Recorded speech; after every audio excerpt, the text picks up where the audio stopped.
साथियों नमस्कार। जैसे कि कल ही हमने आप सबको अवगत करा दिया था कि आयोग के सचिव जी से कल 3 सदस्यीय टीम की मुलाकात हुई थी, जहां पर आयोग के सचिव जी ने साफ शब्दों में कहा था कि कुंभ के बाद ही, महाकुंभ के बाद ही कोई भी भर्ती परीक्षाएं कराई जा सकती है और या अधियाचन पर कोई कार्य किया जा सकता है। तो साथियों, आज आप इस पेपर के माध्यम से खुद ही देख रहे होंगे या पत्राचार के माध्यम से कि महाकुंभ के बाद ही नई भर्ती के संबंध पर कोई कार्य होगा और लंबित जितनी भर्तियां हैं उस पर भी परीक्षा कराने का काम आयोग करेगा। तो साथियों, सबसे बड़ी चीज़ें ये होती है कि हम सब की एकता एकजुटता बनी रहनी चाहिए। ऐसा नहीं होना चाहिए कि हम सब निष्क्रिय हो जाएं।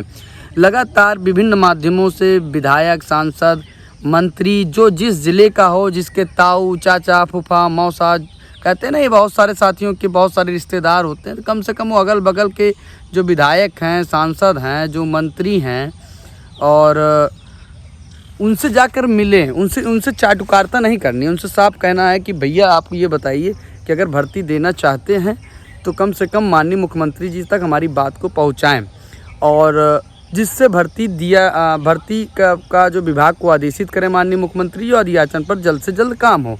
तो बहुत सारे हमारे साथी क्या होता है कि जैसे मंत्री जी ने हमसे भी, शिक्षा मंत्री जी ने साफ सब मना कर दिया कि मुलाकात करने के लिए, तो उस पर जो है क्या कहते हैं, हमें कोई दुखित नहीं है, लेकिन बस ये चीज़ है, दुख होता है साथियों कि कम से कम एक शिक्षा मंत्री हमसे इस चीज़ से बात करने से बच रहा हो, और मैं आयोग में जा कर के वहाँ के अधिकारियों से मिल करके किसी तरीके से अधियाचन पर काम करवा रहा हूँ। तो मैंने कल ही आपको ये जानकारी दे दिया था कि आयोग के सचिव जी के द्वारा मनोज सिंह जी से जब वार्ता हुई कल, तो उन्होंने साफ कहा कि भाई हम सब जितने भी विभाग हैं उन सब के एक बैठक बुला रहे हैं आयोग पर, और उनसे अधियाचन के संबंध में पूछेंगे, क्योंकि हमने तो ऑनलाइन उन्हें प्रस्ताव के लिए भेज दिया है। अब उनसे बैठक करके जल्द से जल्द सारा आंकड़ा आयोग को देने के लिए कहेंगे, और लेकिन हम सब आंकड़ा पा भी जाएंगे, अधियाचन पा भी जाएंगे, लेकिन जो महाकुंभ इलाहाबाद में होने वाला है उससे थोड़ा अवरोध उत्पन्न होगा। तो फिलहाल महाकुंभ लग रहा है आस्था का प्रतीक है, और लेकिन मैं यही कहना चाहूँगा कि महाकुंभ प्रयागराज में लग रहा है। आयोग को अपने कार्यों को ईमानदारी पूर्व कठिन परिश्रम के साथ तेज़ी से कार्य करे, और प्रयागराज सेंटर ना बनाए, कम से कम अन्य ज़िलों में तो बना सकता है सेंटर। तो महाकुंभ से कोई ज़्यादा रुकावट नहीं है कि कभी बीच बीच में महाकुंभ लगता है। ऐसा नहीं कि प्रतिदिन महाकुंभ ही चलता है। एक तिथि निर्धारित होती है जिस दिन सभी लोग स्नान ध्यान करने के लिए दूर दराज से लोग आते हैं। तो फिलहाल कोई महाकुंभ से प्रयागराज में ही थोड़ा सा अवरोध उत्पन्न होगा, लेकिन आयोग अगर मेहनत कर करके अधियाचन मंगा करके अगर विज्ञापन और परीक्षाएं कराता है तो वो प्रयागराज छोड़कर अन्य ज़िलों में भी परीक्षा करा सकता है। इसलिए महाकुंभ का कोई ज़्यादा खासा प्रभाव अन्य ज़िलों में नहीं पड़ता है। फिलहाल मैंने आपको कल जो चीज़ जानकारी थी साथियों, वो चीज़ मैंने आपको अवगत करा दिया था।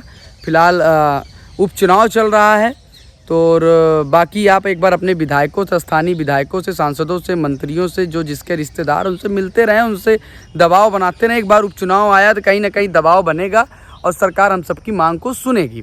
तो एक बार साथियों कोशिश ये किया करिए कि रजत, आपका भाई रजत लड़ रहा है, लेकिन कोशिश किया करिए कि आप सब भी थोड़ा सा मदद किया करिए, क्योंकि आपके कभी कभी कोई अलीगढ़ का साथी है, वो कम से कम अपने स्थानीय जो विधायक हैं, तरौलिया के शिक्षा मंत्री जी उनसे मुलाकात करे, जो देवरिया के मंत्री जी उनसे मुलाकात करे, जो कानपुर के सतीश महाना जी हैं उनसे मुलाकात करें।